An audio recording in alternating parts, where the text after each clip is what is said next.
successfully, although that M8s are going to be, or rather the single M8 is going to be more than enough to drive off the Wehrmacht infantry force there. As I said earlier, the M8 will eventually destroy the bunker, so there you go, the bunker is down. Went down rather quickly, so the Wehrmacht player has not actually chosen any doctrine yet. He just gets another Stug out, and that's gonna be enough against the two M8s. Although the American player once again gets hold of the west portion of the map, and that resource income is gonna just stream back into his bank of resources, and he will be spending it rather thoughtfully on the next unit. I am guessing his first AT gun, because two M8s are more than enough for the time being. He needs something to take on those Stugs, and barring a use of mines that I haven't seen a lot in this game, he'll most probably want to get that AT gun out in order to be feeling kind of safe against the Stugs. One of the Stugs in the west portion of the map, the other in the east. Kind of nice to split the Stugs up, minimize the threat of a roaming M8 that is going to take shots on your infantry. And at this moment, the response by the American player most probably should be some stickies and his rifleman, although he just has 2 rifle squads, an AT gun, and even some company choice that will help him deal with those Stugs. One of those Stugs actually having a field day, moving into the American player's base, taking shots on his M8s. Actually, the Wehrmacht tanks now even at veterans level 1, which of course gives them a received damage bonus by 10%, makes them even sturdier than they were before. And it seems that the 2 snipers of the Wehrmacht player are hanging out outside the American player's base. However, Rocky actually kind of forgot that the American player had a sniper of his own. Truth of the matter is that one of his snipers got counter-sniped, and because both of his snipers had recently fired, he wasn't able to counter-snipe with the remaining one, so he does have to retreat, and this actually resets the fight of the snipers, since they are both one for each player at this moment. This moment, of course, corresponds to 15 minutes, 44, 45, 46, 47 seconds on the clock. And now the American player has solidified his position. He has gotten out that all-important AT gun, which is going to be a pain to deal with for the Wehrmacht armor. And he even has the occasional 2 M8s to harass the Wehrmacht infantry or even kill it completely, as we saw happening there with those folks trying to harass the Wehrmacht player from his west high fuel point. And that is not good news. The Wehrmacht infantry has not that much of a presence on the field, and those 2 M8s are gonna be a menace to deal with. We even had some flame engineer on MG42 and motorcycle action near the northeast portion of the map. However, one of the 2 M8s gets rather bold, tries to move into the Wehrmacht player's base and gets taken out by the Stugs. So there you go, 1 loss of M8 for the American player. Not something that I would feel particularly worried with, since those M8s are not really meant to be a direct counter or to the tier 3 heavy Stug play by the Wehrmacht player. Stug now with veterans level 2, so losing that M8 is just going to mean that his harassment against the Wehrmacht infantry is going to be limited, and he won't be able to lay down as many M8 mines as he would like, although I haven't seen any such mines around, so maybe he was not intending on using such mines anyway. Now the American player gets hold of his high fuel point to the west once again. Some Flammenwerfer pioneers are not going to be that effective against those riflemen, even when the M8 moves in and takes care of them. the Wehrmacht player seems to have shifted once again his attention to this portion of the map, taking on some flamethrower engineers there, or even some riflemen. And he says damn freaking ATGs, and that of course stands for AT guns, which means of course that the two AT guns now on the field for the American player will be more than enough to deal with any threat of Stugs for the Wehrmacht player. At least the Stugs that try to roam the map unsupported, because that's exactly where the AT guns will shine. However, if the Wehrmacht player brings some of his forces or with him, some snipers, makes use of some doctrinal abilities, or even gets an indirect fire unit out, like a NosliwReborn, then AT guns may not be that powerful against the Stugs. But we'll have to wait and see. We have a doctrine indication actually for the Wehrmacht player, and that is terror. Terror that you do not see that often these days. Most importantly because you really need to find a way to deal with early American pressure. And that way most probably translates to defensive doctrine and getting for the fatherland. However, as we witnessed in this game, the early moments of the game were not that action-packed, actually. It was a bit of a standoff, the Wehrmacht player solidifying his position in the east, the American player capping the west portion of the map. He even got no rifleman upgrades, he teched to WSN, got his sniper out, so all that meant that he was not able to put an amount of pressure on the Wehrmacht player that could actually make him get the doctrine fast in order to deal with it. So in this case, terror actually might pay off for the American player, for the Wehrmacht player. Two of the Stugs moving in against the one remaining M8 of the American player, and ATGs or AT guns are nowhere to be found for him. They were stationed in the west portion of the map, and that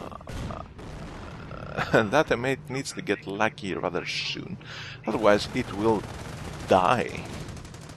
One of the AT guns, however, has made its way there, take some shots on one of the Stugs. From the damage it did, most probably he even used AP rounds, or just it was a high damage rare armor shot by the AT gun. Anyway, minor attempts by each player to harass each other caused him to spend some APM on trying to repair his tanks and armor vehicles respectively, or even for some downtime for those vehicles, since if they are repaired they are not firing at you, they do not harass you, and all that good stuff.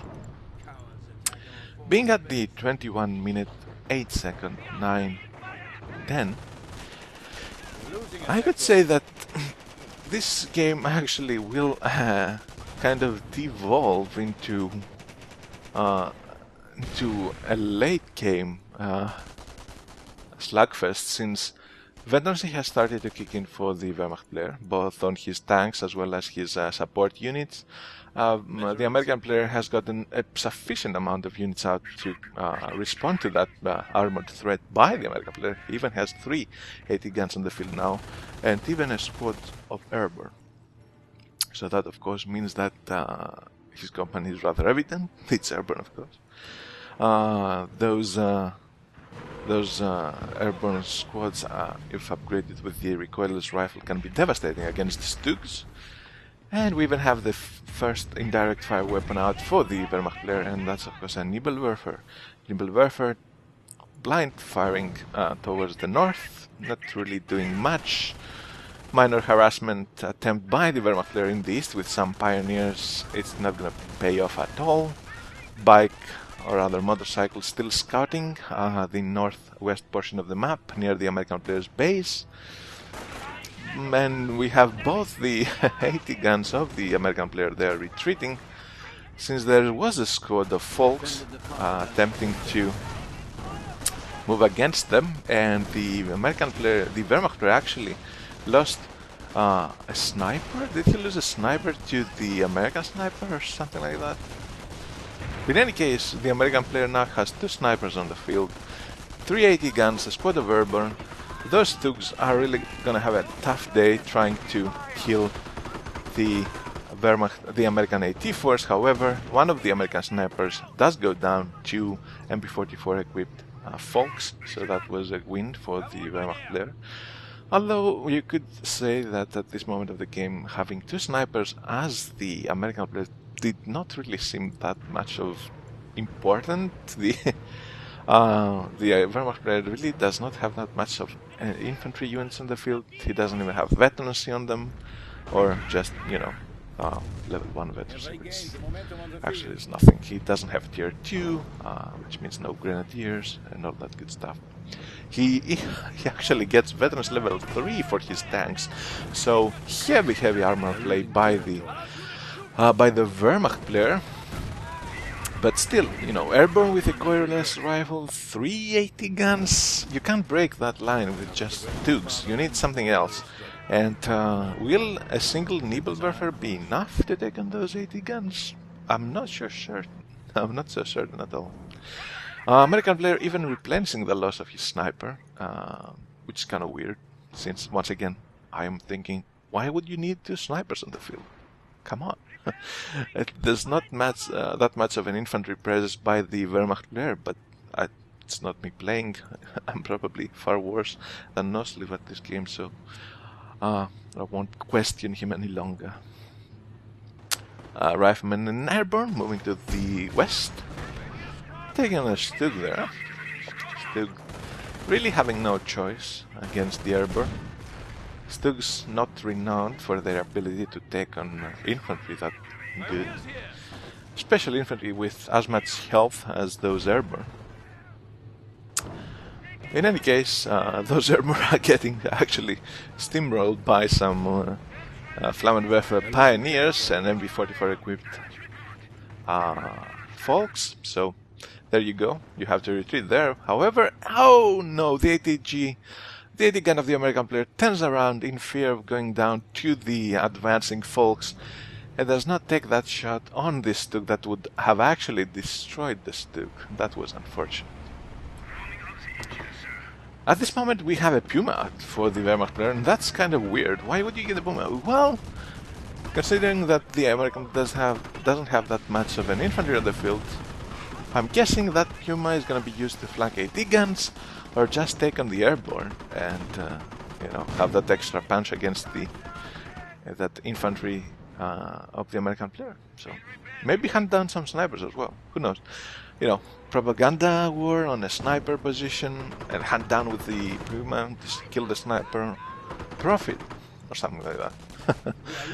American player moving to the east portion of the map, having 2 engineers there, capping back the high resource points, both the munition and the fuel, and having 2 AT guns to back them up against any threat of armor by the Wehrmacht player. A lot of actually strategic play in this particular match. No player actually committing too much to an attack. They're moving around, trying to harass, going back and forth map control wise, damaging each other's vehicles but not actually killing them. A unit of the Wehrmacht player goes down, however, and that was a false squad, if I'm not mistaken. We're trying to kill the ATG of the American player. And of course the AT gun goes down eventually to the Stug, which is rather weird. We even had a Puma going down to the east, to those 2 AT guns, so there you go. Those 2 AT guns having the pioneers as bait actually paid off for themselves. We even have an MG nest covering the northmost victory point. And so once again, as I was saying, rather a lot of strategical decisions in this game, trying to hold down the map, shifting focus, trying to harass, do some damage, but not really committing. Each player seems to be kind of afraid or just knows that you cannot take the other player out, rather straightforward. So you go for that game of mouse and cat, I guess. And I think this game actually may turn out to be won on victory points, but we'll have to wait and see. It seems to be rather